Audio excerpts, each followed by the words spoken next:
στην Ακρόπολη στέκει Γεταρθινώνας σε γόνα δόξης φάρος στον αιώνα. Στο σόνιο ο Ποσειδώνας αυνατεύει τη θάλασσα που Ιόνια χορεύει. Στους θαλσφούς η πυθία ματεύει το μέλλον που κανείς δεν αποφεύγει. Στις Μικίνες η πύλη των λεών παν στέκει, μια ράμισε από μπετουσί που αντέχει.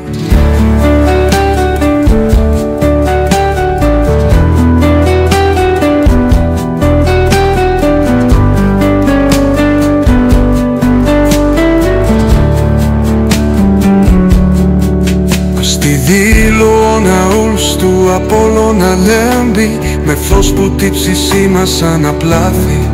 Στην Ολυμπία η φλόγα ακόμα και την ιστορία της τόξας μας λέει. Στη Κλωσόμη Μανταυρός πλανήτα, στους λαβερίδους που η ιστορία υφαίνει. Η Ελλάδα μια χώρα με μνημεία και ιστορία που στον κόσμο όλο σκοπάει τη σοφία.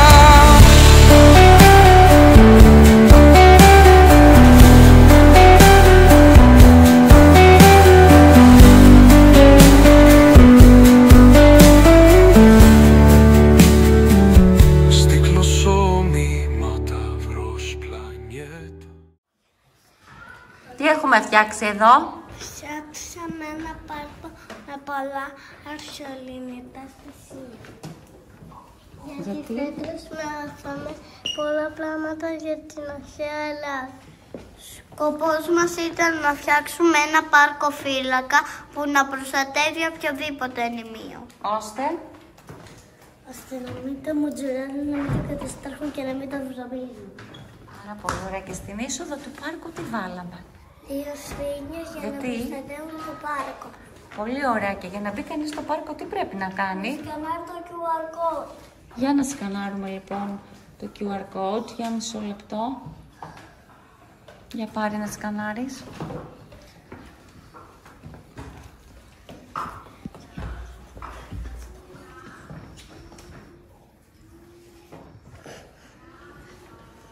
Μισό λεπτό να παίξουμε, να λύσουμε το γρίφο. Για να δούμε. Τι λέει αυτός ο γρίφος? Τι είναι αυτό που το πρωί στέκεται στα 4, το μεσημέρι στα 2 και το βράδυ στα 3. Ο λύκος, το άλογο, ο άνθρωπος ή το πουλί? Τι λέτε? Ο άνθρωπος. Για να δούμε. Απαντήσατε σωστά και τώρα νομίζω ότι μπορούμε να μπούμε στο πάρκο μέσα και το πρώτο πράγμα που αντικρίζουμε μέσα στο πάρκο ποιο είναι? Ένα συντριβάνι που επάνω στην κορυφή του έχει τον Ποσειδώνα, ο θεός της θάλασσας. Α, το θεό της θάλασσας. Και στα δεξιά μπαίνοντας, τι έχουμε τοποθετήσει? Μια βρύση μηνόταυρου που από τα ρουθούνια του τρέχει νερό. Στα δεξιά λοιπόν είναι η βρύση Ιάκωβε και στα αριστερά τι βάλαμε? Και στα αριστερά του πάρκου είναι οι τουαλέτες του πάρκου με την όμορφη του δούριο ύπου Που ταυτόχρονα είναι τείχος αναρρίχησης και ξενήθερα για μια σκάλα. Και η ουρά του είναι η σκάλα, που ανεβαίνουμε ώστε να τσουλήσουμε. Και στο βάθος του πάρκου τι δεσπόζει? Ένα Μνημείο. που το φιλούν 2 λιοντάρια.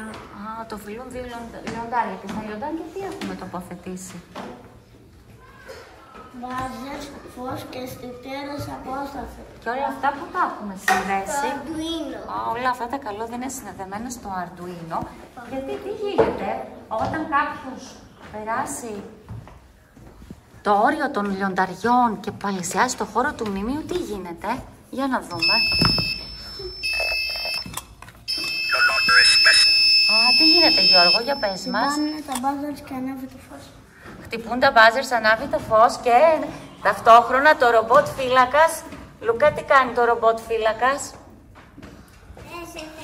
έρχεται και τι λέει do not trespass, δηλαδή ότι δεν επιτρέπεται. Κανείς να εισέλθει στο χώρο του μνημείου. Δεν επιτρέπεται λοιπόν κανείς να εισέλθει στο χώρο του μνημείου. Για να φύγουμε λοιπόν από το μνημείο και αν κάποιος πετάξει σκουπίδια εκεί, τι γίνεται?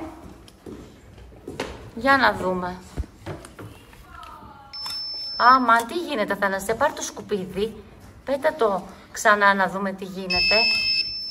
Ανοίγει. Γιατί? Για να μας πει τι? Να βάλουμε μέσα το σκουπίδι. Για να μας υποδείξει λοιπόν ότι τα σκουπίδια πρέπει να τα πετάμε πού, παιδιά? Στον κάδο. Στον κάδο, τέλεια. Και στο βάθος, τι άλλο έχουμε τοποθετήσει στο πάρκο? Διονύση, τι άλλο έχουμε βάλει? 2 κάμερες για να επιβλέπουν το χώρο. Ώστε να διατηρείται καθαρός και να μπορούμε να τον χαιρόμαστε όλοι. Σωστά? Μπράβο.